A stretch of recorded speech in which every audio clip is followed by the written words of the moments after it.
I guess this is my first video blog ever, and I thought I'd just take a chance to really sit and talk to you about what I talked to the youth today, because I know a lot of people have either text me and ask me exactly what it looked like and what I thought through that time frame and what I spoke to the students. So I thought might as well put it in a video blog and try out this whole video blogging thing. So basically, the question that was asked for our why series, so we talked about why obey, why prayer, why baptism. The question I got to answer was, why does God let bad things happen? And for me, the first thing that automatically comes to mind when I think of pain in my own life is the death of my grandmother. And I think pain looks so different in so many different ways. So if it's pain of heartbreak, pain of depression, pain from failure, or any of the other bad things that happen, for me that most resonated when I heard the news of my grandma dying. And just to share a little bit about that with you, basically what happened was I got the call from my little brother. And it was almost 8 years ago at this point.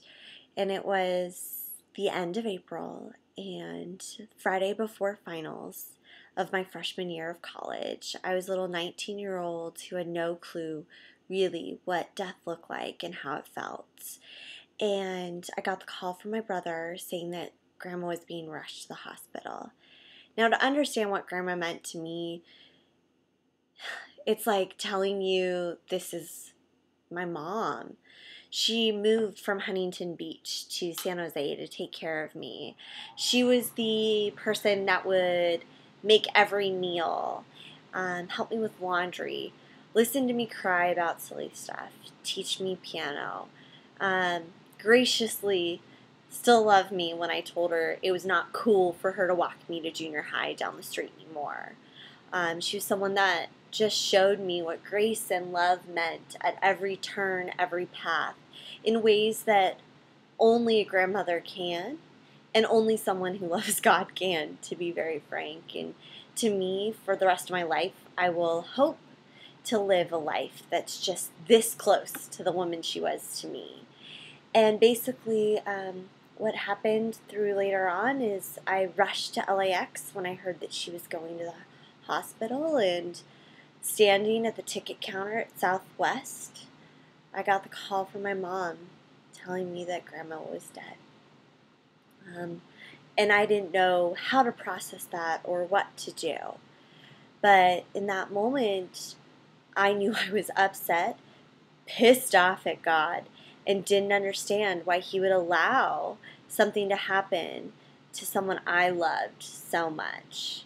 And then I remember sitting at the funeral, and Ryan Patterson, actually, who was the junior high pastor at South Hills at the time, and who presided over my grandmother's funeral, come up to me and be like, "Hey, there's spots to be a leader at Hume." And for those of you who don't know what Hume Lake is this really fun, active camp that students get to go to. And I was in charge of hanging out with a sixth grade cabin. Go figure that would be what I'd get the opportunity to do. And through that time, I was really doubting God, not really understanding and not really understanding why He would allow this to happen to someone that I considered perfect and someone that I idolized. And on one of the first nights, we went through the creation story. And I, on my own, went back to my cabin and had this alone time where I really got to figure out what it meant to be and what was really said there. So if you want to follow along, you can open to Genesis. And I'll kind of sum up some of the things that I just found so pertinent. So it starts with, in the beginning, God created the heavens and the earth. And it starts with light. And it says in verse 3, and God said, "Let there be light," and there was light. And verse 4 goes on to say, God saw that the light was good. So it's the first time we hear the word good. So God created something good. Then we keep going down, and God creates water and the amazingness of the oceans and everything that goes along with that. And at the end of that, in verse 10, he says, and God saw that it was good. So that's the second time that he's said something about being good.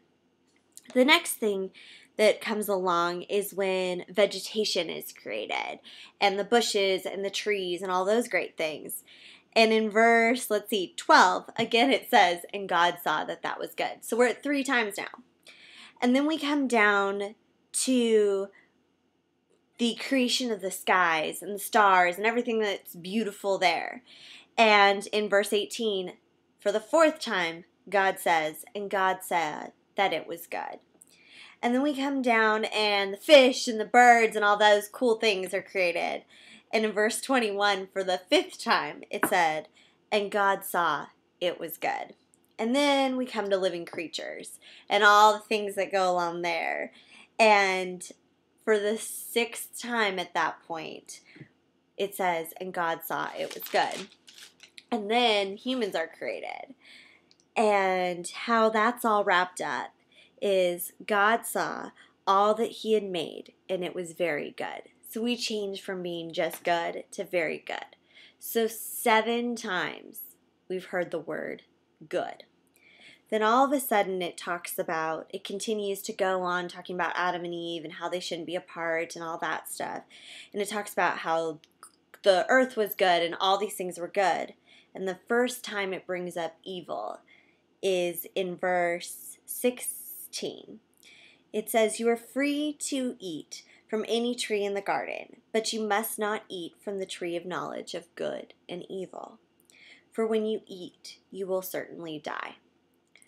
Well, it's so interesting to me because that's the first time that we hear about bad or evil in the world. And what happens there? Well, the story obviously goes on, if you've heard it before, to Eve having a bite of the fruit and Adam as well. And at that point in time, that's the first time that evil is really experienced. And eventually they're banished from the Garden of Eden. And I just found that that was so interesting because it comes back to human choices. And there's so many good things around us that it's taking that moment to really look at what it means to see human choices to create that evil. And then I started thinking about, well, I think my grandma led an amazing life, and not saying that she was perfect by any stretch of the imagination, but she led a life that was so giving to others, and she loved on people constantly.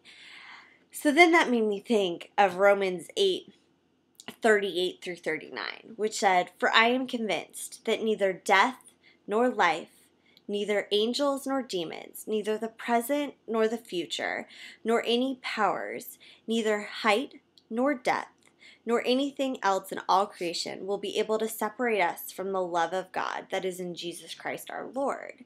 And I find that so fascinating when I think about my grandma's life, especially when it talks about nothing on earth can separate us. And then I go back to thinking about those dreaded days of when I heard my grandfather passed. And the fact that a girl that I was really close with that lived down the hall, her roommate had decided to have a party that night, and she happened to be sleeping on my floor.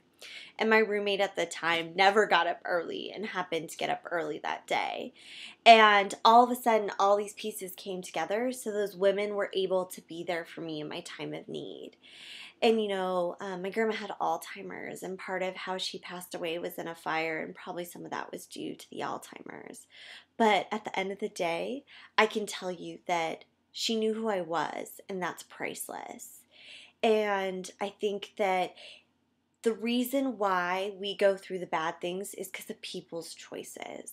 It might not be our own, it might be someone else's, but that's why there's pain and suffering in the world. The pain of a heartbreak, the pain of failure, the pain of letting someone else down, the pain of death, the pain of all the different things that are caused by other people's actions. And it's fascinating to me that in those moments, we so easily blame God when it's so true that he loves us no matter what. And there's so much good in his world. And I think for me, when I go through those hard situations, instead of deciding to blame God, it's looking for the blessings in those moments and seeing what He's creating in that instance. And I think it all comes down to what's really in James 1:2-4, which is, consider it pure joy, my brothers and sisters, whenever you face trials of many kinds, because you know that testing of your faith produces perseverance. Let perseverance finish its work, so that you may be mature and complete, not lacking in anything. And I so think that that just sums up what life is about. I know I want to be a woman of character, and I want to learn through those different hard situations and what perseverance really means. So that's why, in a little 10 or 11 minute spiel right now, why I think bad things happen is because we've made the choice. As humans, we choose daily to not do what's right and what's good. But in those moments, we can find the blessings that God so gives us, and we can look to build perseverance and become men and women of character. So thanks for listening to my first video blog. I hope you enjoy this. And if you have any questions or anything, feel free to comment. I'd love to just start the dialogue going. Have a great night. Bye.